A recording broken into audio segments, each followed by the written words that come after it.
lumabas sa pisad ninyo. This is the first one.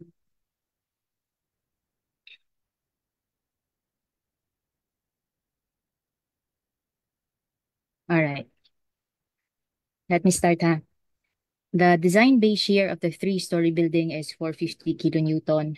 Determine the shear force at the roof level if the natural period of vibration of the building T is 0.60 seconds.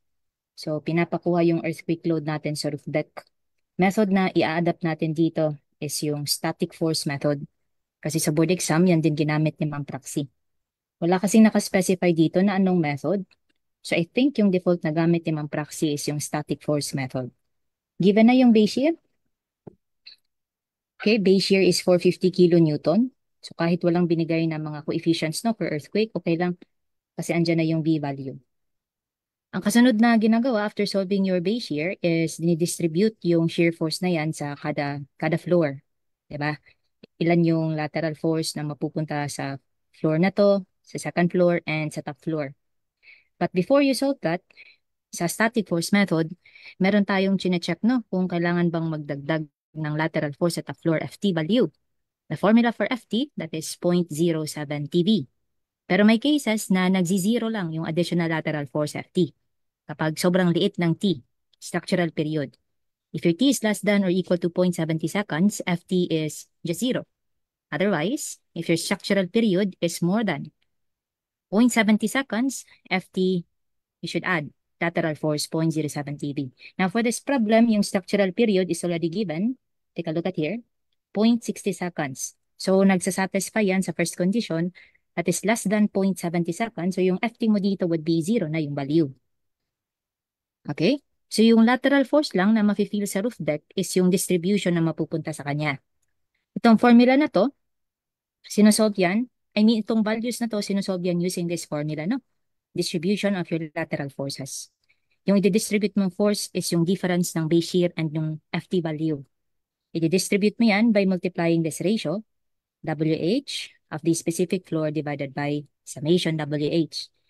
Okay? Siguro, etong nasa denominator, magandang i-perform sa mode 3.2 ng CalQ. Sige, gawin natin. Mode 3.2. I think naka-mode 3.2 na to. Ayun, data na lang tayo. Let's input. Sa X, ilalagay natin yung weight. Siguro start tayo sa roof deck, no? Weight ng roof deck is 840. Then sa lower floor, 1,000. And then you have 1,160. Pwede nyo akong sabayan mag-solve. And sa Y, Sa Y, ilalagay natin dito yung height. Height ng bawat floor with respect sa base. So total height ng ating building, 3.5 plus 3.5 plus 4, that is 11 meters, no? Sa second floor naman, that is 7.5 meters. Dito sa first floor natin, this is 4 meters. Okay, kahit hindi na natin isali yung ground floor. Alright? Itong summation WH na yan, pwede natin kunin by getting summation XY. Since yung W mo nasa X, yung H nasa Y. So, hanapin lang yung summation. Iba tayo ng calculator, no? So, kayo na lang bahala tumingin. Asan yung summation XY dyan sa inyong calculator? Ayun. Your summation WH is 21,380. Let me store this sa A ng calculate. Yung frequency pala, hayaan yung naka 1 lang ha. Itong numerator, imamanumanuhin natin yung kuha. Alright? So, let's get now the distribution na mapupunta sa roof deck. That would be difference ng base shear and ng FT value. Multiplyan natin sa ratio. WH of the roof deck, 840 times 11, divided by summation WH na nasa A ng calculate. Let us check A. Yes, that is 21,380. Ayun. This distribution is 194.48. Yan. Kilo Newton. So your lateral force acting sa roof deck, dalawa sana yan, no? Yung FT value tsaka yung FX. Pero since FT is 0, magiging sagot mo dito is yung 194.5. Okay? Letter C is the correct answer. Alright? May mga trap dito, no? Paano ba nakuha yung 213.4? Kapag inad mo siguro yung 18.9 tsaka yung 194.5. Diba? Paano ba na-solve si 18.9? Galing to no sa 0.07 TB. Pero yun na nga, no need to add 0.07 TB since your T value is 0.60. Zero lang yung additional lateral force mo. Sige, proceed tayo sa second question. If the natural period of the building is 0.90, yun lang ang binago niya, yung T value. Same question. Let us check the answer key muna. Ayun, 194.5. Sige. Second question tayo. When T is 0.90 seconds, so dito na tayo. Your structural period is already more than 0.70 seconds, so you need to add lateral force at the floor. Solving that, 0.07 times T times your base shear na 450, your FT value is 28.35. And kung titingnan mo yan sa choices, andun no, nasa letter B. Pero component lang yan sa lateral force acting sa roof deck. You need to solve muna yung distribution na mapupunta sa roof deck. Nakuha naman na natin to kanina.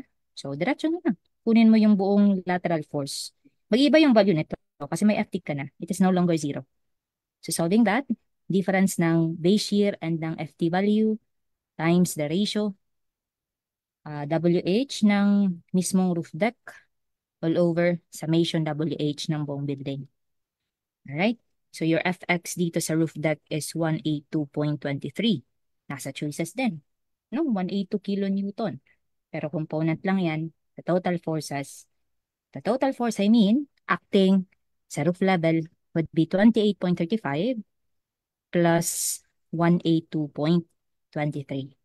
So, 210.58 should be the correct answer. Okay, let's check the answer key. Yun. Letter A ang tama. So, kung hindi mo man nakuha yung question 2 kasi lumot mo yung formula ng distribution, I hope hindi mo na-skip yung question number 3. Kasi for item number 3, nagbigay siya ng calculation niya, sariling calculation distribution sa bawat roof level. I mean sa bawat floor. Sa roof level, daw 180. Sa second level, 156 yung shear force. Sa first level is 114. I think nagko-conform din to sa base shear niya na 450. No? Kasi kapag i-add mo yung tatlo, 180 plus 156 plus 114, 450 kilonewton din yung base shear. Okay? So gamitin mo yung bagong shear force na binigay niya to solve for the overturning moment at the base. Oh, how will you do that? Sino bang nagpapa-overturn sa building natin? Yung lateral forces lang. So yung lateral forces, kunin mo lang yung distance niya mula sa base. So let's start with the roof deck, 180. Lateral force, the moment arm is yung buong height ng building, 11. Sa second level, 156, the moment arm is 7.5. And then 114, the moment arm is 4. The correct answer is 3,606 kilonewton meter. And that should be the answer. Ayun, tama. Hindi kasali ha yung weight sa magpapa-overturn sa building mo. Magpapa-stable actually yung weight ng building natin. Writing moment, yung napuproduce ng weight natin. Okay? So, I think ang trap lang for this item is yung calculation ng FT.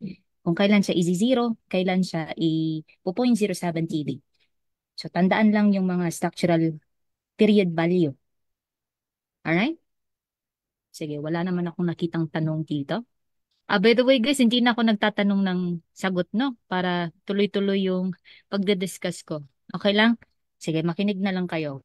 Pwede din sabay na lang kayong mag-calculate. Okay? Ay, meron palang nagsasagot sa Facebook, no? Uy, ang galing. Yes, yan yung pre-board ninyo. Okay. Sige. Punta tayong second situation. Ito din, I don't know kung lumabas pa to sa pre-board exam ninyo, pero I think meron. ACI coefficient. A four-span beam is supported by columns at B, C, D, and E, and is supported by spandrel beam at A. Loads at ultimate condition, dead load is 15, beam weight is already included, live load is 19. So, ultimate na yung ating load values. No need to apply for 1.2 and 1.6. Pwede mo na itong i-add diretso since factored na yan. Okay? So, your total factored load would be 15 and 19, 34. That is 34 kilonewton per meter. So, wala masyadong issue yung calculation ng loads natin. Mabilis lang. Span length, magkakaiba. Pero ang kagandahan, clear span na siya. Okay? Unang tingnan ha, clear span ba yung binigay? Kasi kapag hindi, pag solve ka ng ACI coefficient, dapat clear span yung gagamitin. The beam and the column dimensions are also given. Question number 1, which of the following gives the ultimate positive moment of span AB? So, positive moment yung gusto. I think meron ako dito diagram. Let's check. Ayun, meron. For span AB, here, positive moment yung gusto. So, by our discussion, siguro naku-confuse yung iba kung kailan 1/14 or 1/11 ang gagamitin dito. So, tingnan natin ulit yung ating ACI coefficient. Here. Ay, nawala, bes. Ito, bes. For positive moment, dito. Ay, sorry. For positive moment here, magiging 1/14 yan kapag ang discontinuous end is fixed support or integral with a support. That would be 1/11 if it is unrestrained. So, tandaan ha. Balik tayo dito.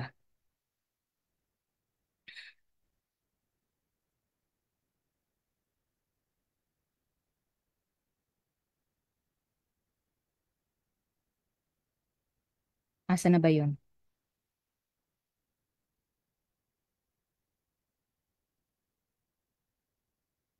Hmm, ayun. Span AB, that is an end span for your positive moment. So, I hope may dala kayong table dyan para dyan na lang kayo tumingin. Ayun. This one, titingnan yung discontinuous end, your exterior support. If that is supported by a spandrel beam or a column, by default may moment resistance yan. Kita dito na may moment value. So yung dulo mo is integral with a support. Saka ka gagamit ng 1/14. Magiging 1/11 lang to kapag yung dulo is unrestrained. Simple support. Example is CHB wall or masonry wall, no? Pero may cases pa rin na kahit beam ito, pwede pa din siyang maging unrestrained kapag sasabihin ng mismong problem. Yan ang nangyari no sa November 2019. Although beam yung naging support niya sa dulo, sinabi kasi sa problem na your beam, your spandrel beam has no enough moment resistance. Saka siya magiging unrestrained. Okay? Pero again, as for this problem, wala naman sinabi dito. Yung spandrel beam mo is unrestrained. So may moment resistance yan. Okay? Kita naman sa moment diagram. So that should be 1/14. So I think yan lang i-highlight ko yung moment coefficient values. Kahit hindi ko na isulat no, i-diretso na lang natin sa calcu. Positive moment for span AB, moment coefficient is 1/14.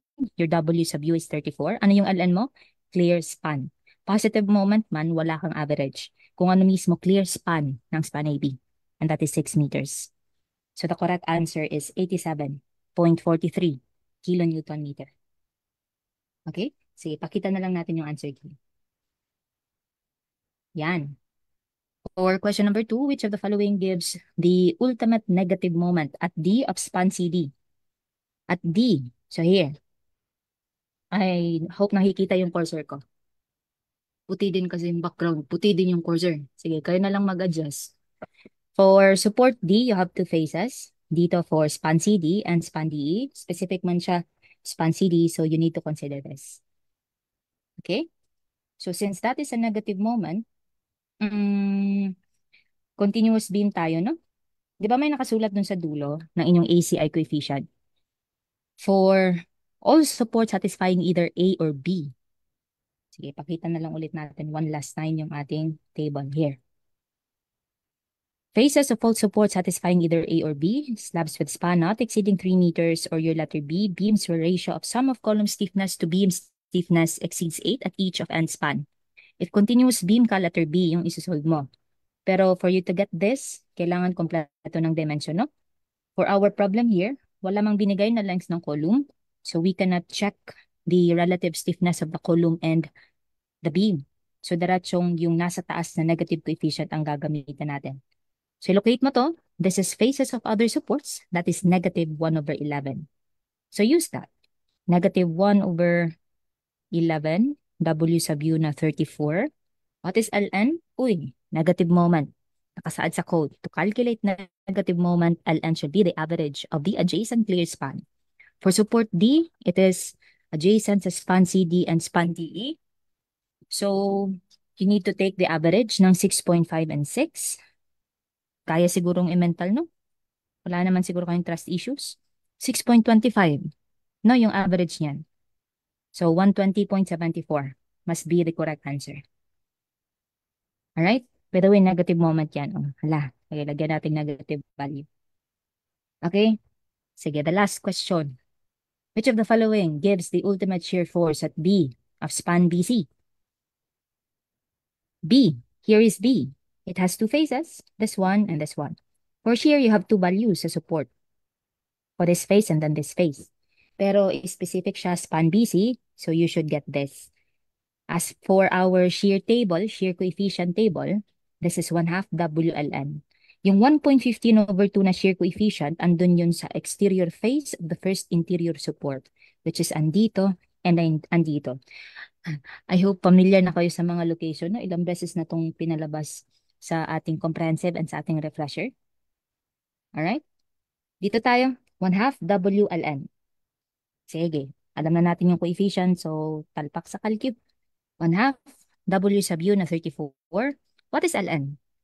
Siguro may matatrap dito, no? Kasi kitang support, so dalawa yung adjacent. So average, ma'am? No. Sa negative moment ka lang mag-a-average ng clear span, adjacent clear span. Pagdating sa shear and positive moment, gamitin mo diretso yung clear span. Okay? Sige. Teka muna ha. Uminit yung aking tablet, kaya hindi na niya kaya. Let me close the other apps.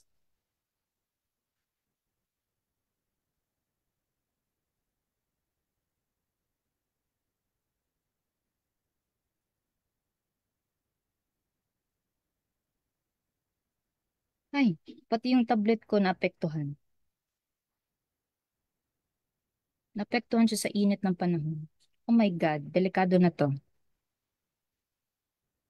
Ay, sige, hayaan ko na lang kayo ang mag-calculate ha, para hindi tayo matagalan. For item number 3, dito tayo, isulat ko na lang siguro yung calculation for span BC. Here, the shear force at B is 1 half W sub U na 34. Your LN should be what? 7 meters. Kasi span BC man yung gusto. Kasi shear, gamitin mo diretso yung clear span. Okay? Kayo na mag-solve nito, definitely 119 kilonewton yung lalabas. Okay? Kaya yan yung sagot dito. Sige, mag-what if tayo ha. What if walang sinabing span yung problem? Ito, tanggalin ko tong span BC. What if yung tinanong lang, which of the following gives the ultimate shear force at B? Wala nang kadugtong. Ito, tanggalin natin to. Ay, hindi natatanggal, bes. Ano nangyari, bes? Sige, tanggalin natin to. Here. Ay, hindi ata yan yung kanina, no? May answer key na yung kanina, di ba? Ito. This one. Tinanggal natin yung span BC. Support B lang yung gusto. So, you need to check the two phases. Ito, tsaka ito. Kung walang sinabing span, you need to answer the critical value of the shear force. Sino bang mas malaking shear force dito? This one is our exterior face of the first interior support. Ito naman is others. Coefficient nito is 1.15/2. Ito naman 1 half. Kung coefficient lang siguro ang titingnan mo, siguro ang masasabi mong mas critical na shear value is yung may mas malaking coefficient. Pero dun ka nagkakamali. Why? Tingnan mo yung span length. Span length ni AB is only 6 meters. Span length ni BC is 7 meters. Kahit 1 half lang yung coefficient nito, note that span BC is longer than span AB. So may tendency, kasi span BC, shear ni B at span BC, ang magagovern pa rin. So for you to be safe, I suggest isolve mo na lang yung dalawa. Diba? Andito na yung shear ni B, considering span BC, isolve mo. Ilan yung shear ni B, considering span AB? So that is exterior face of the first interior support. The coefficient is 1.15/2. W sub U is 34. LN mong gagamitin? Okay. Length clear span mismo ni AB, which is 6. Sige, you try to solve this sa inyong calculator. Meron akong calculator dito. Di nyo lang nakikita. Nakatago. Ko lang na This is 117.3 kilo Newton. Di ba? Kung isasagot mo si 1.15/2, mamamali ka. Kasi ang mas critical na value between the two phases is still span BC. So ito pa rin yung magiging sagot if ever walang in-specify na span BC. I hope klaro tayo doon ha. Sige, crucial lang naman to kung iba-iba yung length ng span. Okay? Sige, move on tayo. I think yan lang yung, hindi lang yan yung coaching ko, no? Pero yan lang yung nasa coaching. Yung iba ditong ACI coefficient na ipoproject ko, siguro yung mga posibleng cases, other cases ng ACI moment coefficient. Here. Tingnan ko kung pwede na bang mag-multi-window. Hindi pa rin, bes. Sige.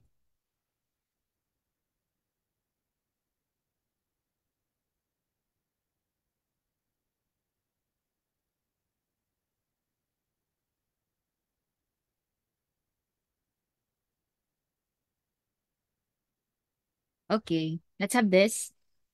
Dead load, W sub U, 7 kilopascal. Live load, W sub U, 7.4 kilopascal. So, sa inyong dead load, kasali na lahat. All self-weight are included. Mag-ingat sa load given may yung nakalagay. So, these are factored loads na. No need to use 1.2 and 1.6. So, you can add this directly. Ano bang gusto dito? Moment at the NG of beam GH. So, dito yung gusto niya. For span GH. So, yung continuous beam na ating i-consider is beam GHI. Okay? Let's check muna kung ano ba yung magiging load distribution dito. Ay, na-spoil na kayo, no? Nahati-hati. So, I think may idea kayong one-way slab to. Sige. So, na lang 2.5 aspect ratio, no? Clear short span divided by the clear long span. Kahit itansya nyo na lang yung ating aspect ratio, kahit center to center na lang ang gamitin. 2.5 divided by 6. Ilan yan sa inyong calculator? This is 0.42. Alright, this is less than 0.50. Therefore, yung magiging distribution natin would be one way. So yung slab, ipapasa niya yung load papunta sa ating long beam. Ang pasahan, hati-hati. Establish mo lang yung center line ng slab. For beam GHI, dito yung center line ng ating first slab. Dito naman yung center line ng kabila. Ito yung buong tributary wedge na nakakagahin niya. Yung S is already center to center, no? So yung magiging tributary width ng ating GHI is 2.50 meters. So yung 14.4, pwede ko nang i-add mo. 7 and 7.4 kilopascal. That is your total factored load in kilopascal. To get the uniform load carried by GHI, multiplyan mo ng 2.50 tributary width. Ilan ang lalabas dito? Maganda sana kung may calculator tayo na ipapakita, no? Sige lang, flexible tayo. This is 36 kilonewton per meter. Alright? Sige, okay. G for GH. This one, locate, negative moment yan, no? So, kahit walang binigay, walang sinabi dito na factored moment yung gusto. Given na yung loads are factored moment yung makukuha mo dito. Alright? So, this is one, ano ba to? This is interior face of exterior support. Since nakasuporta is a column, that should be negative 1/16. W sub U, ano yung LN? Clear span. 6 is center to center. Bawasan mo ng dimension ng column. Okay? Pwede diretso dimension ng column. 6 minus 0.35. That is 5.65. If I'm not mistaken. Sige, you can verify. We can verify sa ating answer key. 1/16 times 36 times 5.65 squared. That is 71.83 negative kilo Newton meter. This is the answer. Okay? By the way, hindi na ako nag-average ha kasi support G tayo. Isa lang naman span naka-attach sa kanya. So, you use directly clear span ni GH.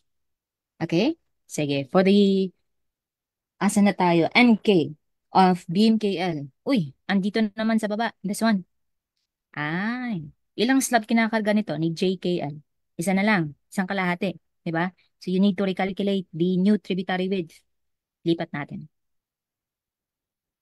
Ito pala yung sagot kanina, 72. Okay, here, JKL. Kunin mo yung panibagong tributary bed. If you're going to take 1/2 ng 2.50, ang nakukuha mo lang is center line ng slab to center line ng beam and ng column. Okay? In getting the tributary width, this one is parang exterior na continuous span. So, kailangan mong isali itong napakaliit na portion, yung nasa dulo talaga. Sali mo yung kalahati ng beam. Hindi yan nasasali sa 1/2 ng 2.50. So, you need to consider this. So, that should be 2.5/2, 1.25 yan. Okay? Kalahati ng beam Ilan ba beam width natin? 300 mm, no? So this is 0.15. So magiging tributary width mo would be 1.40 meters. Diba? I think kapansin-pansin yung discrepancy. If ever 1.25 lang yung gagamitin mong tributary width, tsaka sa 1.40. So dapat mag-ingat ka. Pero based sa ating choices, malalayo ata, no? Pero malapit ata yung 48 and 54. Sige, solve na lang natin yung tama. Okay? Kunin yung panibagong factored load. That would be 14.4 kilopascal multiply mo sa tributary width 1.40. Okay? And that should give us 20.16 kilonewton per meter. Alright? And after that, the same process sa paggamit ng ACI coefficient. And K ng span KL, this one. This is exterior face of the first interior support. Since you have two spans, ang gagamitin mo dyan is 1/9. Negative 1/9 for two spans. Alright? You recall na lang your table. W sub U, your LN. This is support K, dalawang span adjacent sa kanya. Parehas lang naman. No? Ang clear span din yan is 5.65.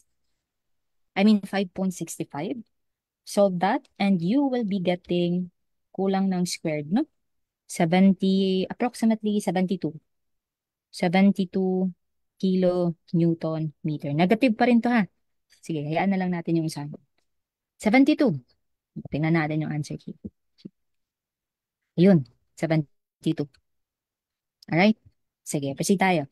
Positive moment sa span JK. Nakuha na natin, no, yung ating factored load kanina. That was, ilan ba yun? Patulong, 14.4 times 1.4 ata yun, no? 20.16. Hindi ko kasi na-store. Sorry naman. Asan tayo? Positive moment kay JK. So here. So this is end span. Titingnan yung discontinuous end. That is fixed support. So gagamitin natin positive moment for span JK. Ultimate yan. That is 1/14. Tama. W sub U, LN. LN na 5.65 square. Sige, that should be... Siguro hindi na ako mag-aantay ng sagot, no? Impatient kasi ako. Char lang. This is 46 kilonewton meter. Is that correct? Check the answer. Ayun, 46. Alright? Sige, what if ganito yung tanong? The same given, pero take a look at the question. What is the positive moment of the slab bounded by panel ABDE? Okay? I think masyadong obvious na ang gagamitan natin ng ACI is continuous slab. Continuous one-way slab. Kanina, that was continuous beams. Okay? Ano bang indicator, ma'am, na continuous slab or continuous beam yung i-consider namin? Obvious yan sa problem. Hanapin mo yung word na beam or slab. 'Di ba? Or kung walang sinabi, kapag beam yan, usually 2 points. 2 points yung given, so you can form a line. O parang representation na din yan ng beam. Sa slab naman, kung walang slab na sinasabi, most likely, given yung 4 na corners ng panel, like this one. 'Di ba? So, slab yung gusto. Okay? May hint yan na ibibigay sa problem kung kailan slab, kailan beam ang kukunin mong continuous span. Alright? So, for slab, bounded by panel ABDE. So, dito tayo. So, ang continuous one-way slab na i-consider natin would be this one. Okay? Recalling sa discussion ninyo sa one-way slab, ang magkakarga ng load is yung short direction span. So, yung span view mo would be dito banda. Okay? Yung length ng inyong one-way slab should be yung 2.50 meters, center to center. Yung magiging tributary width mo for your one-way slab, assumption kasi dyan, sobrang haba ng length. Okay? Kumukuha na lang ng 1 metro, 1 meter strip. So itong load na nakakilopascal, multiplyan mo lang ng 1 meter strip basta one-way slab. Yan na, yung magiging kilonewton per meter mo. Diba? So parang as is na lang din yung loads dito, diba? And the number multiplied by 1 is the number itself. Okay? So tingnan ang dead load. W sub U, factored load ulit. Andyan na din total, kasali na yung self-weight. Live load is 3.9 kilopascal. Okay? So wala, I think, ulit problema sa loads. Pwede nating i-add lahat. Okay? So your total factored load should be 6.9 kilopascal times 1 meter. That will give us 6.9 kilonewton per meter. Tingnan natin kung may continuous span na pala ako, no? This is your slab ABDE. Ito naman si DEGH. This one is your slab GHJK. Alright? So for our clear, kunin nyo na diretso yung clear short span ng one-way slab. 2.5 is center to center. Dapat mong ibawas yung column dimension. So 2.5 minus 0.35, that should give us 2.15 meters. Ito, identical lang naman yung mga slab natin, 2.15 meters. So I think yun na. Coefficient ka na din kasi meron ka ng clear span, meron ka ng load, positive moment by span ABDE. So here, and span ito, no? Titingnan yung discontinuous end. That is integral with the support. So coefficient na gagamitin mo for item number 1 is coefficient na lang isulat ko ha. And I will leave it to you yung pag-solve ng mismong moment value. This is 1 over 14 W sub U ln square. Alright? For item number 2, positive moment of the slab bounded by DEGH. Okay, positive moment ulit. This is an interior span.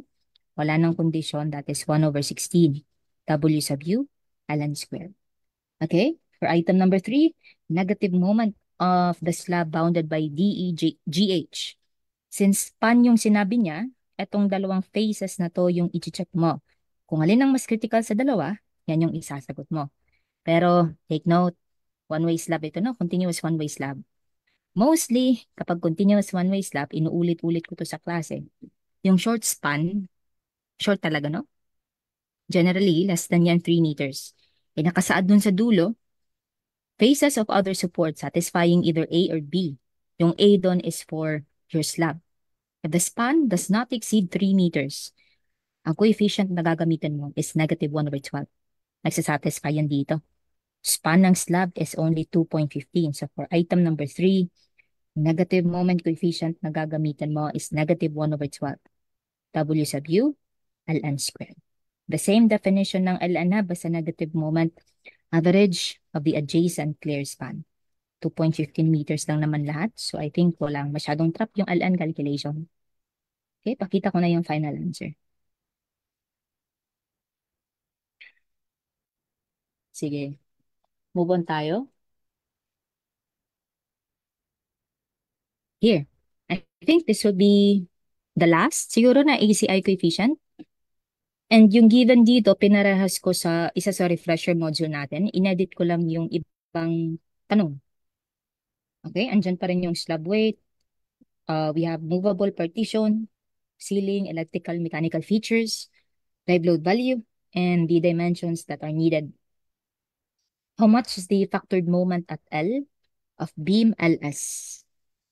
So kapag magtanong siya nito, taka muna, illocate muna natin kung asan. L, here. Pero LS yung gusto. So ang continuous beam to. Kasi may beam na sinabi. Continuous beam na kukunin natin would be BILS. Short beam. Two-way slab to na. Klarong-klaro. Sa dimension ng ating slab, 3 yung short span, 4 yung long span. So kunin natin yung aspect ratio. That is 3/4 or 0.75. This is more than 0.50. Magiging distribution natin is two-way. So mula sa slab, ipapasa niya yung load papunta sa apat na beams natin, short and the long beam. I think this was discussed yung load distribution kahapon sa ating live load pattern loading. So i-run through lang ulit natin. Tandaan nyo yung aspect ratio 0.75. Kapag two-way slab, ito yung magiging load distribution, no? Yung trapezoidal load mapupunta sa long beam, yung triangular portion mapupunta sa short beam. Isa sa criteria ng ACI, uniform dapat ang load. So you need to convert those loads into equivalent uniform load.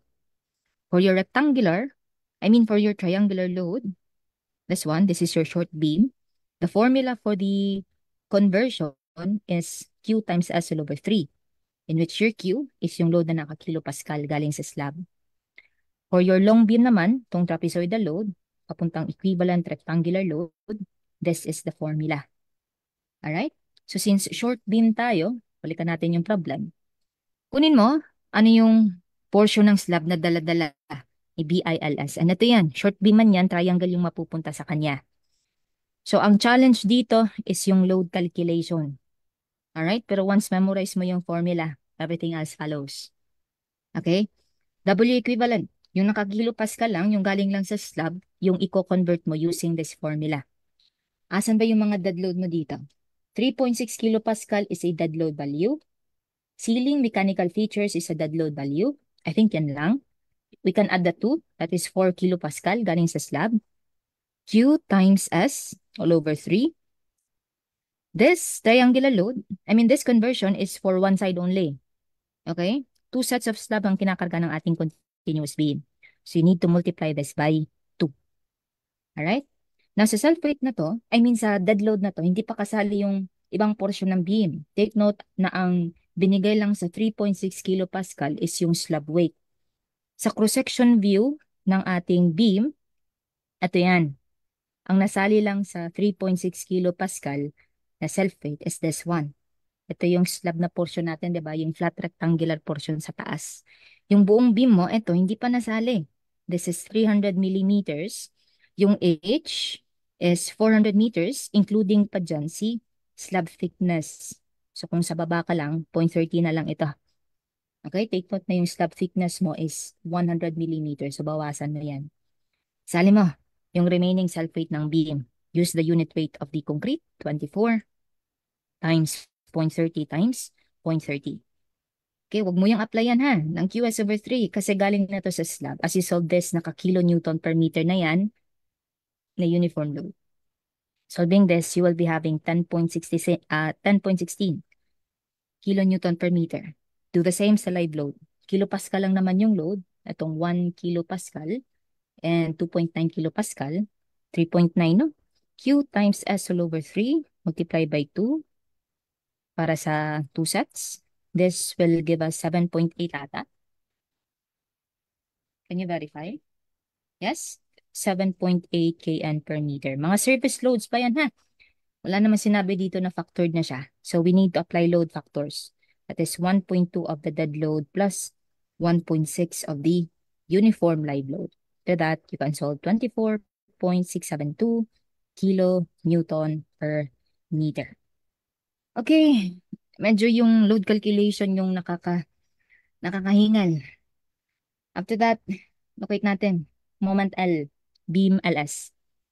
So, eto na phase yung gusto niya. Kasi span LS yung naka-highlight. So, tingnan mo ulit sa view na to. Alright?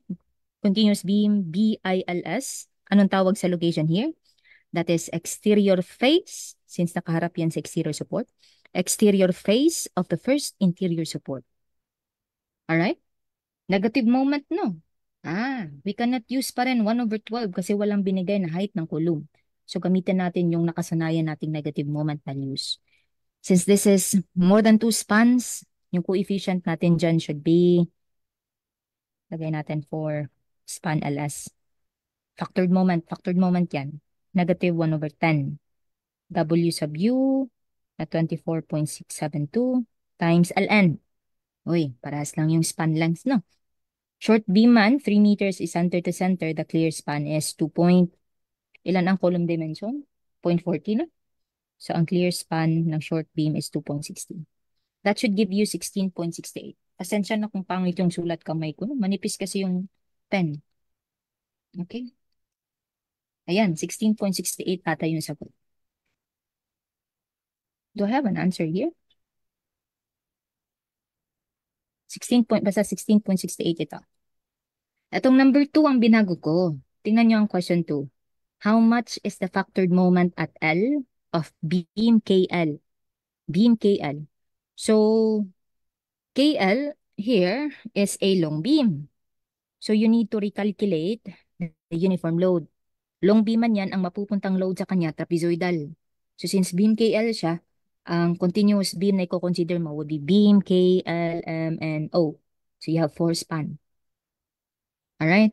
Isolve nyo ulit yung double equivalent using this formula. Sige, run through na lang. Tingnan ko kung pwede na bang mag-multi-window. Ay, pwede na. Ay, salamat. Pwede na guys mag-multi-window. Sige.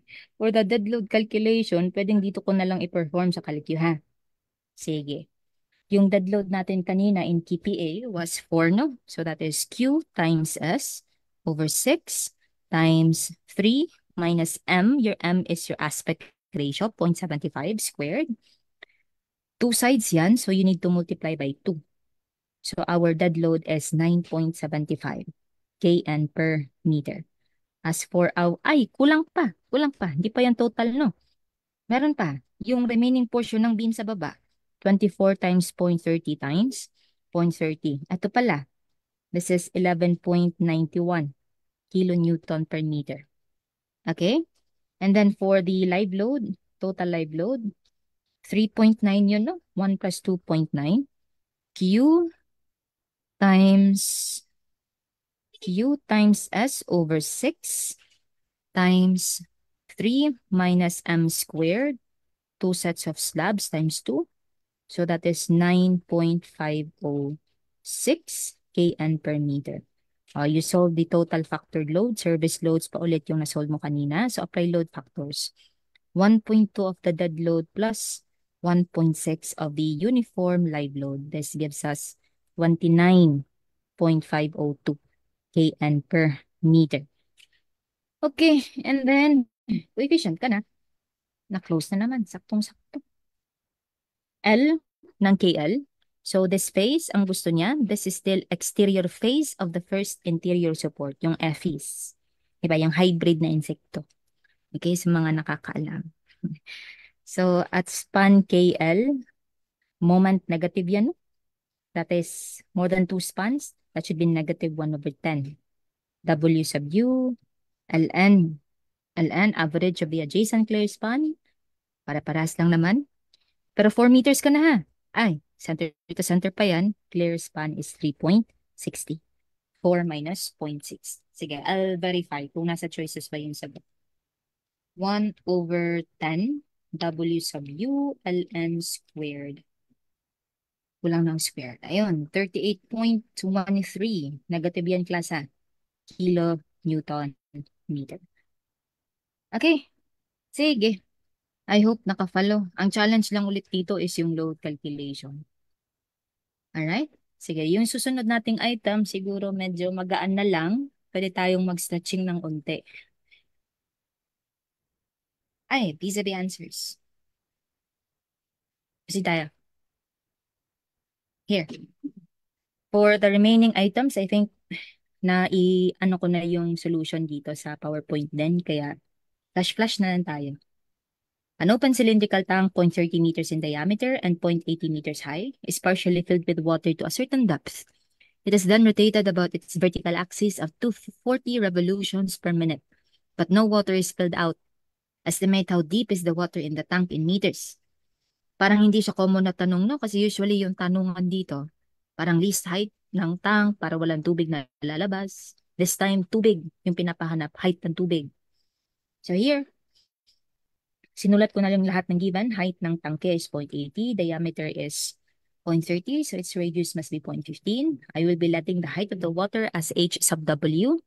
The depth of the air, siguro ilat natin as A na lang mamaya. Kapag ikutin mo yan, with its own vertical axis, sa gitnang axis, may mabubuo tayong kurbada na, paraboloid. Na yung paraboloid is yung magiging panibagong water level natin. To get the height of the paraboloid, ilipat natin. Let's denote as H. We have the formula. Omega squared R squared over 2G. Sa paggamit ng formula nito, your angular speed should be in radians per second. So convert nyo, mula RPM to radians per second, multiplyan mo lang ng pi over 30. Given na lahat dyan, you can definitely solve for the height of the paraboloid. 0.724 meters. Okay? And kung kulang ka pa ng iba pang equation, punta ka lang volume relationship and yung ating geometric relationship, no? By SPP. But I think yung magandang gamitan dito is volume relationship. Mula sa problem, wala daw tubig na lalabas.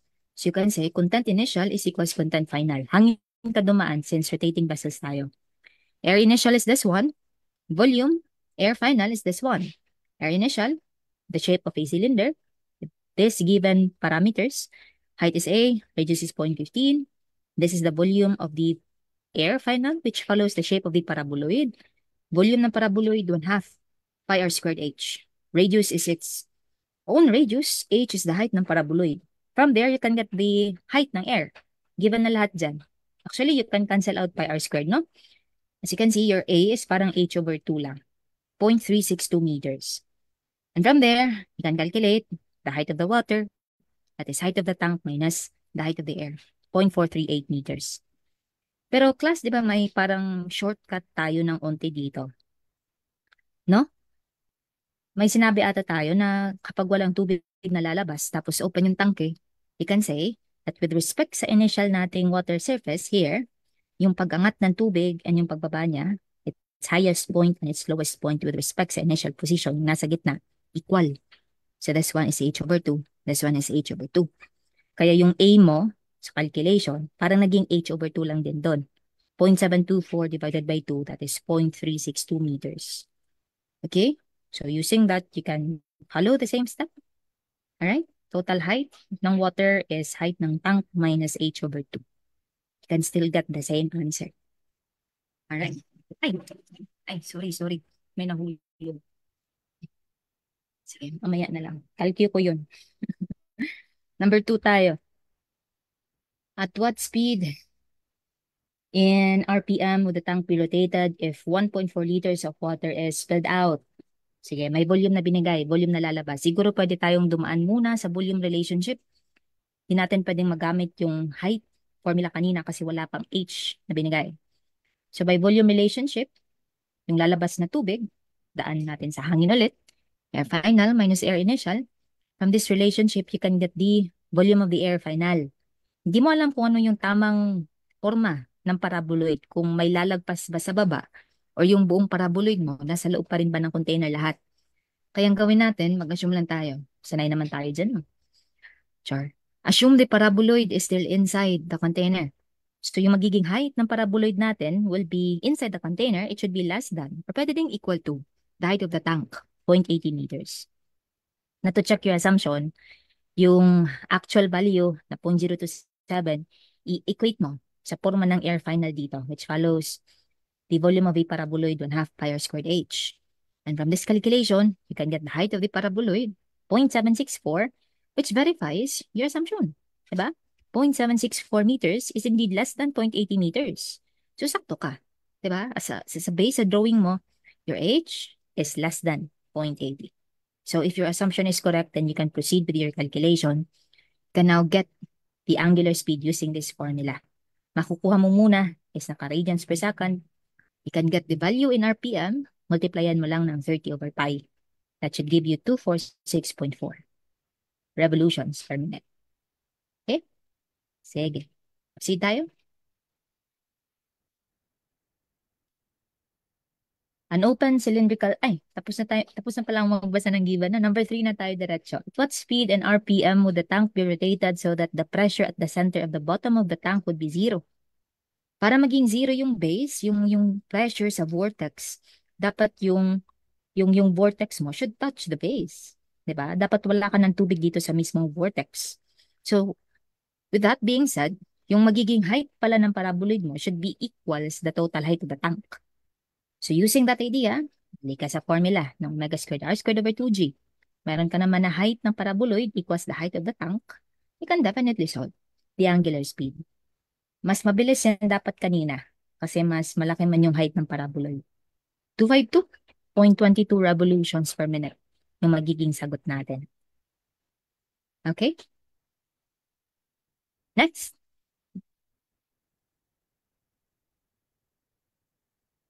A calibration test of 12 millimeter circular sharp-edged orifice in the vertical side of a large tank at a given head H. Measurement of the jet showed that it travels 2.25 meters horizontally while dropping 0.30 meters. Compute the time for the jet to strike the ground. For this question, we can use the path ng jet natin, itong projectile. Vertical distance from the initial and the final point is 0.30. The horizontal distance is 2.25. So, consider tayo ng, natatabunan ata. Nag-establish na ako ng reference axis. Itong horizontal axis natin would be the x. Vertical axis would be our y-axis. Sa ating initial point, that is our highest point. So, yung magiging direction ng ating tangential velocity is horizontal. dito sa ating final point, yung ating tangential velocity is in this direction. Take a look at here. That is our final velocity. So, kung i-componentize natin, itong initial point natin, horizontal man yan, so yung tangential velocity niya is just equals its x component ng velocity. Okay? Dito naman sa final velocity, meron tayong dalawang components. It's x and the y component ng velocity. So, siguro, pwede natin gamitin yung y values. And let's use our rectilinear motion formulas. That is vf squared equals vi squared plus 2a times the distance. Y values tayo. So, yung y values ang gamitin mo. Vfy, ano? Viy. Dito sa initial point, oh, horizontal no, yung tangential velocity. Ibig sabihin, yung y component is 0. Diba? Substitute. Positive yung acceleration mo dito kasi yung motion ng jet is along the direction of the acceleration. So you can solve for the y component ng velocity sa final position, and that is 2.426. Using the formula, final velocity equals vi plus at, you can now solve the time. Okay, for the jet to reach from the initial sa orifice natin papunta dito sa ground. Substitute na lang. Okay? Your t value there is 0.247 seconds. Okay? Sige. Let's proceed. Second question. Find the velocity of H if the exit velocity of the jet from the orifice is 9.396 meters per second. Take a look at yung given. Velocity of the jet from the orifice is 9.396 meters per second. You can take this as the theoretical velocity. Okay? Velocity ng tubig sa orifice. So coming from your Bernoulli's energy equation, you can derive this equation. So if you want to recall, kayo na lang gumawa. Ito yung idea, no? Establish kang 2 points sa inyong equation sa flow ng mismong tubig. Magandang mag-initial point dito sa surface ng mismong tubig. Final point is sa mismong orifice. So energy 1 equals energy sa point 2. Assumption dito, theoretical condition, ideal condition, there is no head loss. Okay, so ilista mo lang energy sa point 1, andyan yung elevation head, pressure head, velocity head. Ganun din sa point 2. Eventually, you can derive sa equation na to. Ang velocity mong nakukuha dito is velocity ng tubig sa mismong orifice. Alright? O meron ka ng velocity sa orifice, 9.396 meters per second. You can solve the head, the constant head value, which is 4.50 meters. Very easy. Diba? Wag lang masyadong mag-overthink. Okay, yan minsan ano sa atin, nakaka-blur sa mismong solution. Ito na ba yung sagot? Baka meron pang iba. Ah, minsan, andyan na yung sagot, di mo pa nakikita. Punta tayong question number 3. Feeling ko parang nagra-wrap ako, no? Okay lang ba yung, tingnan natin, okay lang ba yung speed ng delivery ko? May nakaharang na keyboard sa live. Ay, may nakaharang na keyboard sa live. Okay na daw? Okay na? Ay, okay. Akala ko yung sa akin, no? Sige, sige. Thank you. Sige. Ay, ito na pala yung question 3. If the velocity of the jet is equal to 9.109 meters per second, compute the coefficient of velocity of the orifice, neglecting air resistance. To get coefficient of velocity, that is actual velocity divided by theoretical velocity. Yung theoretical velocity, given na kanina, 9.396 meters per second. Yung actual velocity na lang yung wala. Okay? Pero you can solve that by using the path ng ating projectile, path ng mismong jet ng tubig. Okay? This time, pwede natin gamitin yung x values, yung horizontal values. In the horizontal direction, there is no acceleration. Velocity is constant. Kaya nga, lahat ng x component ng velocity dito sa path natin is the same. Okay? So using that idea, since constant lang yung velocity, we can use the formula velocity is equals distance over time. Correct? Your data should be in the x horizontal distance value. Your VI, horizontal yan, equals the distance, x, 2.25, I mean, time, Okay? Time it takes for your jet to travel from this point to this point is nakuha mong 0.247 seconds kanina. You can solve for the actual velocity. Velocity of the water. Doon mismo sa initial point. Ayun. 9.109 meters per second. Actually, binigay na, no? Ito, velocity of the jet, itong 9.109. That is your actual velocity. Verify lang natin by solving. Okay, kung hindi man nagtutugma yung sagot mo, gamitin mo kung anong binigay niya dito, ha? Amen ka. Unless kung erroneous yung problem, ikaw bahala kung alin yung ginamit niya. Alright? Andyan na yung actual, andyan na yung theoretical. You can now solve the coefficient of velocity. That is 0.97. That would be the answer. Okay? Sige. Proceed tayo. Water is pumped at a rate of 1 cubic meters per second through a 600 millimeter diameter pipe from a point elevation 60 meters to a second point elevation 120 meters where a pressure of 172 kilopascal is required. If the loss of head due to friction is 2.4 meters, find the velocity of water flowing through the pipe. Walang given dito na figure. So, ikaw bahala mag-illustrate. Trial and error to, no? Actually, sa isang reference kong nakita, walang binigay na elevation ng first point. Kaya nung sinolve ko to una, ang inassume kong elevation ng first point, 0. So, parang yung first point yung sinet kong datum. Hindi siya napapalabas sa choices. Kasi masyadong malaki yung parang nakukuha kong sagot sa item number 2. Kaya hinalungkat ko siya. Buti na lang may nakita kong isang reference na given pala yung elevation ng first point dapat 60 meters. So, mga ganong bagay, wala tayong control, no? So, kayo bahala. Paano ba yan igawa ng remedy? Backsolve siguro? Di ba? Kung kayang i-backsolve. Tinry ko siyang i-backsolve. Actually, kaya. No? Related kasi yung question number 2 and question number 3. Alright? So, sagutan na lang natin to ng sakto. Ito na yung figure. Point 1, napapalabas sa sagot is kapag i-treat mo siya as nasa surface ng ating water. Siguro ng isang reservoir. Point 2 naman is point along the pipe. Okay? From 1 to 2, may nadadaanan na pump. Iaangat ng pump yung tubig mula 1 papuntang 2. Sige, Bernoulli's energy. I think, continuity muna pala, no? Kasi velocity ng tubig ang pinapakuha. Meron kang discharge Q, meron kang area ng pipe. So using your volumetric discharge formula, that is Q is equals area times velocity. O Q is 1, area ng pipe is 5 over 4 times 0.60 squared times the velocity. You can shift solve for the velocity value. Very easy. 3.54 meters per second. Alright? Sa buong pipe yan.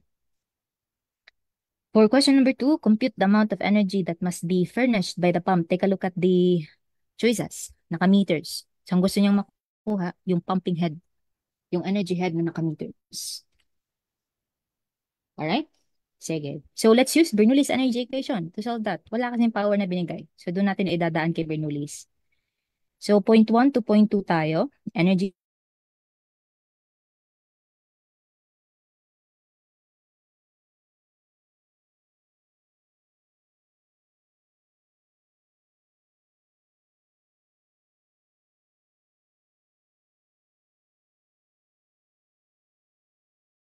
use elevation head sa point 1, 60. Pressure head sa point 1. Surface yan ng water. Reservoir, 0. Velocity sa point 1. Big body of water. Negligible yung velocity.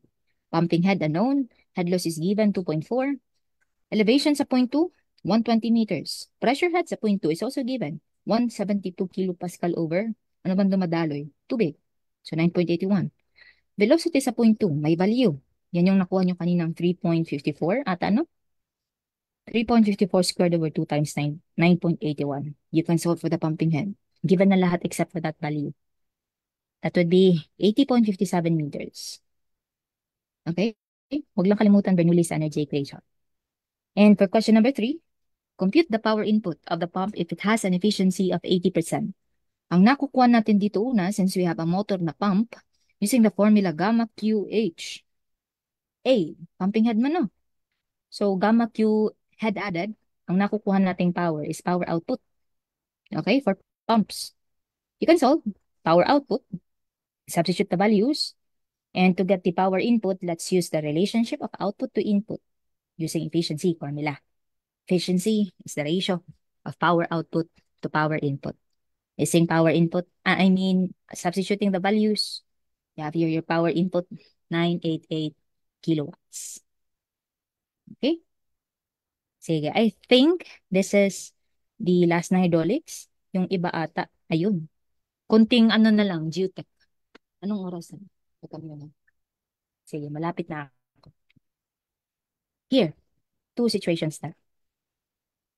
The following table shows the result of an SPT performed on a cohesive soil. Determine the approximate cohesive strength of the soil if the blow count is 5. This one is a very simple siguro na question kung hindi ka matatrap.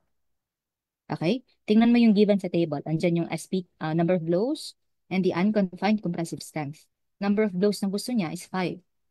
Alright? So punta kang mode 3-2 ng calculator. You can approximate the solution using linear relationship. Mode 3-2 sa calcu.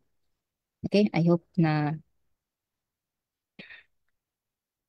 multi-window na ulit siya, mga guys. So, punta kayong mode 3-2. Mode 3-2, shift 1 data. Ayun. Edit nyo yung data. Lalagay natin sa X would be the number of blows, range ng 5, that is in between 4 and 8. Lalagay natin sa Y yung unconfined compressive strength, which is 47.8 and 95.7. Okay. So, the number of blow count is 5. So, press 5. And since ang pinapakuha is, kunin muna natin yung unconfined compressive strength. Tabihan mo ng Y hat. Lalabas is 59.775. So, for question number 1, your unconfined compressive strength is 59.775. Pero yung tanong, hindi ito. Oh, nasa letter A pa naman. Una mong nakikita. Gusto ng problem? Cohesion. Unconfined cohesion. Ano ba relationship ng ating unconfined compressive strength sa cohesion ng mismong soil? Okay, this has to do with your Mohr circle sa inyong UC test. Naalala nyo ba UC test? Unconfined compressive strength test. From the word unconfined, yung magiging confining pressure mo dito is sigma 3 value is 0. So parang ang in-apply mo lang sa mismong soil sample para mag-fail siya is your deviator stress. Or other term ng deviator stress is your plunger stress. So if your sigma 3 is 0, automatic yung sigma 1 mo, which is your major principal stress, would be equals your deviator stress. So sa inyong Mohr circle, since sigma 3 is 0, magsisimula yung Mohr circle mo sa origin. Okay? This would be approximately yung mukha ng Mohr circle natin. The diameter of your Mohr circle is your deviator stress, delta sigma. Kitang-kita sa figure. Sigma 1 is simply equals the deviator stress. Okay, asan si cohesion dyan? Diba? Naalala nyo sa inyong triaxial test, the failure envelope of your soil specimen will identify ano yung cohesion, ano yung friction angle. Those are our shear strength parameters. UC test is a special type ng UU test na yung failure envelope, horizontal. Diba? This is your failure envelope. Dito sa failure envelope, yung kanyang y-intercept is the cohesion value. The inclination of failure envelope with the horizontal is the friction angle. Since your failure envelope is 0, horizontal, your friction angle dito is 0. Pero, once again, this does not mean that your soil is frictionless. Lahat ng soil niyo may friction. Naging 0 lang to kasi walang kakayahan. Yung mismong test na to, ma-identify yung friction angle. Yung kaya niya, cohesion lang. And based on the illustration, your cohesion, sumasakto, nagkataon, na equal sa radius ng inyong Mohr circle. So, yun na. Ano bang relationship ng QU sa cohesion? Ito, yung sigma 1 mo, yung major principal stress. That is what we call the unconfined compressive strength. And from our figure, your cohesion is the radius. Therefore, your cohesion is 1/2. 1/2 your unconfined compressive strength. Okay, tingnan maigi sa figure. Kaya nga, to solve cohesion value, you need to divide 59.775 by 2. Magiging sagot dyan dapat 29.89. Okay? Kilopascal. So letter C, ang tamang sagot. I think maraming na-trap dyan. Since andito naman na tayo sa mismong Mohr circle, tingnan natin kung asan yung shear strength of the soil. Shear strength of the soil, tingnan mo kung asan yung point of tangency. ng failure envelope and ng ating Mohr circle. Andito. Okay? The corresponding Y value dito, di ba may X and Y value to? The corresponding Y value dito, that is the shear strength of the soil. Diyan nagsaslide, andyan yung failure plane ng mismong soil mo. So kung titingnan mo ulit yung figure, shear strength is basically the radius. Diba? Radius lang din ng ating Mohr circle. Which is 1/2 lang din ng ating unconfined compressive strength. So your unconfined shear strength is equals 1/2 your unconfined compressive strength. Okay, I hope you will remember that one. Pero hindi 29.89 yung sagot ha. Iba kasi yung blow count dito. So i-edit mo yung data. Sige, punta kang data. And then gamitin mo ulit yung range ng 10 blows. That is in between 8 and 16. Ito na lang baguhin ko. Yung compressive strength ng 16 is 191. Press 10. Y hat. Y hat. Here. This is still your QU, unconfined compressive strength. To get the shear strength, you divide by 2. 59.76. So the answer should be letter C. Yung kanina letter C din. Ay, hala. Is this a sign? No, nagkataon lang yan ha, na letter C lahat. Number 3. Determine the plunger strength of the soil and the blow count is 25. Sige, edit muna natin yung data kasi 25, nagbago yung range. That is in between 16 and 31. Yung baba na lang ulit yung baguhin natin. 31 is 383 yung QU value. 25, Y hat. Y hat. Here. Ayun. Ay, ang sobrang laki naman. 255 pala. Ito, 306.2.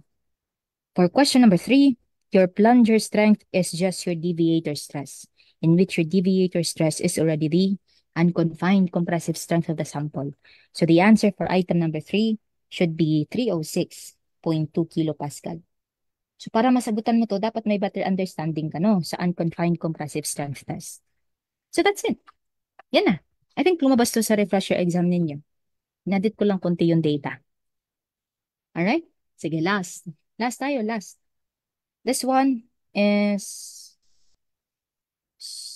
Ay, yun yung sagot kanina. Search classification tayo for the last time. This time, medyo, ano siya, hindi table yung given. Particle distribution curve yung given. So, medyo challenging siya ng unti. Pero, sige, try na lang natin sagot. Unang tanong, determine the percentage of gravels for soil using USCS, percentage of sand for soil B using USCS. USCS na method yung gusto. So, siguro, identify natin yung particles. Yung sizes ng soil kapag siya ay gravel, kapag siya ay sand, or kapag siya ay fines. Okay? Based on USCS, that would be magiging gravel if the size of the soil is in between 76.2 and 4.75 mm.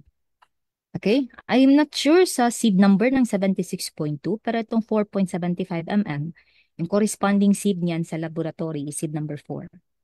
Alright? Magiging sand yan if the size of the soil medyo maliit, in between 4.75 to 0.075 mm. Itong 0.075 sa ating laboratory, that is seed number 200. In between those sizes, that is sand. Okay? Magiging, taka muna. Ayun. If the size of the soil is less than 0.075 millimeters, then what you have are silt and clay. Pinag-isa ang tawag, fines. So for you to solve the percent content ng bawat particles dyan, pwede tayong gumamit ng percent finer method. Kunin mo percent passing ng bawat separator na to. When I say separator, yung parang boundary na sizes between the two particles. Okay? So start tayo sa soil A na percent passing. O other term ng percent passing is percent finer. Saktong-sakto. Kasi sa particle distribution curve mo, andyan yung size. Nasa x-axis. Naka-logarithmic scale. Ang nasa y, percent passing, percent finer. Diba? So parang table na din yung given. Yun nga lang, ikaw mismo titingnan sa values. Diba? Sige, unahan natin sa 76.2 mm. Uy, wala sa graph. By the way, baka may makita kayong ibang graph na ganito yung forma. Tingnan mo lang yung x values doon, nagkabaliktad. Dito kasi decreasing yung ating sizes. Pag ganito makita mo, increasing yung sizes. Parehas lang din yun. Depende yan kung paano mo i-plot yung data. Okay? Hala, hindi ko na to may erase. Sige, hayaan nyo na lang yung nakapula na yan. 76.2 tayo. Napuputol ako, no? Wala siya dito. 'Di ba? Siguro andito na yung 76.2. Sa graph natin, wala na. Sige, so punta muna tayo yung seed number 4 para magka-idea tayo kung ilan yung percent passing ni 76.2. Sa 4.75 mm, asan ba yan? Ay, medyo challenging talaga. 1, 2, 3. Andito yung 4.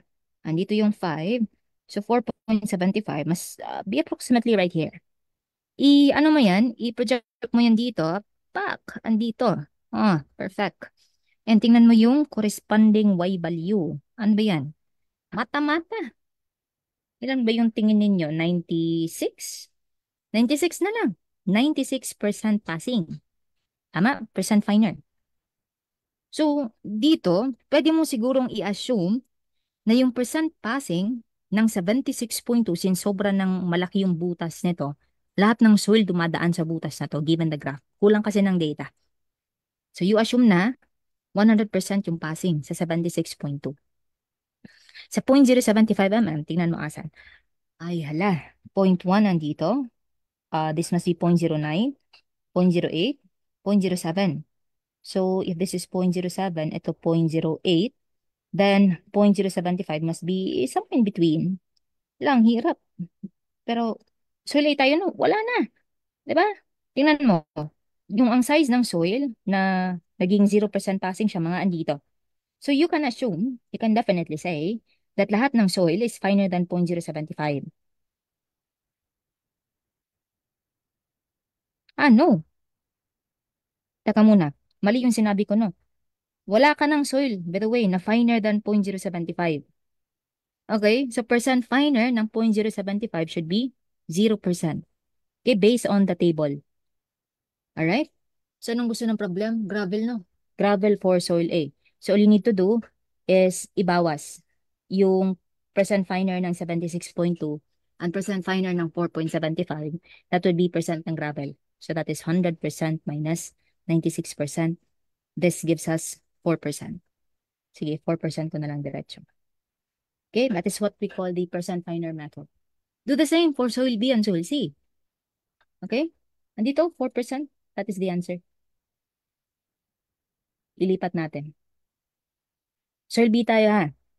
Sige, sand man tayo. So kahit hindi na natin kunin siguro yung percent passing ni 76.2, ito na lang tayong dalawa. Okay, seed number 4 and seed number 200. Repeat performance. Seed number 4 for soil B. Ano yun? 4.75 mm, mga 2, 3, mga dito na ulit. So project mo dito, here. Ilan ba? 100% ba yan sa paningin ninyo? Tingnan mo yung choices. Ay, malalayo yung choices. Siguro in 99% na lang to. Kayo na bahala mag-adjust, no? Kung masyadong malayo, edi baka 100% yan, no? Tumata-mata. Sa seed number 200, ilan po ba yan? 0.075? Andito yan, no? Kanina? 0.075? I-project mo ulit. Mga andito. Ilan ang percent passing yan? In between, teka muna. 0.9, 0.8, 0.7. Okay, sakto naman. In between 50 and 40. So, siguro ito ay, would you agree na 45.99? Wow. I-whole number na lang natin, no? Siguro mga 45%. Would that be acceptable? Sige, 45% na lang. Itansya na lang natin. So, to get the percent content ng sand, ibawas mo lang yung dalawa. Percent finer minus percent finer ng ating mga separator. Ilan bang lalabas? 99 minus 45. Malayo ba sa choices? Kung malayo, siguro i-adjust natin yung isa. Ay, ayun, malapit lang. Lalabas, 54%. Di ba? Ang nasa choices, pinakamalapit, 52%. Isa lang ibig sabihin yan. Di tayo parehas ng mata sa gumawa ng tanong. May 2% discrepancy. Anyway, malalayo yung choices, guys. So, kayo na bahala mag-adjust sa ibang values na nakuha ninyo. Pero more or less, that is 52%. Okay? For soil C, kunin mo lang diretso yung percent passing ni seed number 200. That would be the content ng fines. Diba? Kasi ang definition ng fines, size ng soil finer than 0.075. So sa soil C, asan ba yung 0.075 ulit? Andito, no? Here. O, i-project mo lang yan ulit dito. Mga dito na part. Yun ang kanyang percent passing. So, mga 60 something, 60 plus. In between kasi 70 and 60. Tingnan mo kung may 60 plus. Ayun, sakto. 62% passing. Diba? Percent finer ng seed number 200 is 62%. Excuse me, ibig sabihin, that would be your fine particles.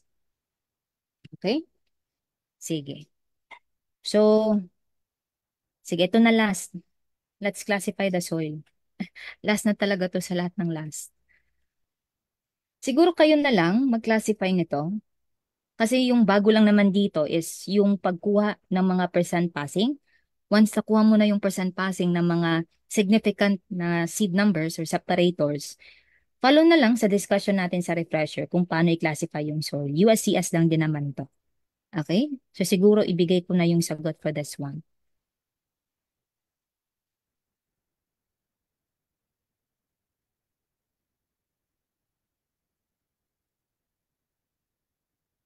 Sige, I'll give you 5 seconds. No? And then for number 2, ang sagot dito is SM. Tingnan nyo ang seed number 246% passing. Less than 50% pa rin yan. So, coarse pa rin yung particle, no? Tingnan ang seed number 4 para ma-classify whether gravel or sand. 99% ang passing sa seed number 4. So, maraming sand particle. SM ata yan. You need the plasticity chart, by the way. Okay? Hayaan ko na kayo mag-solve dito. Lastly, for item number 3, tingnan ang percent passing sa sieve number 200. Masyadong maraming dumaan sa sieve number 200. Fines yung soil mo. More than 50% yan. Tingnan ang liquid limit. Uy, only 47. Less than 50%. Low liquid limit value. Sige. You need again the plasticity check. CL yung sagot. Alright? So, guys, that would be... Maganda sana mag-terms, no? Kaso magte-terms din kayo definitely bukas. So, yan lang siguro. I will give the floor. Thank you so much. I hope kahit medyo mabilis ng unti yung coaching ko, may nakuha kayo, no? Ilipat ko na yung floor sa susunod nating coach. Si Coach Freddie Roach. Char. We have Sir Bruce Lariba. Good afternoon po, sir. Hello, sir. Wait lang, ma'am. For a minute Okay. lang.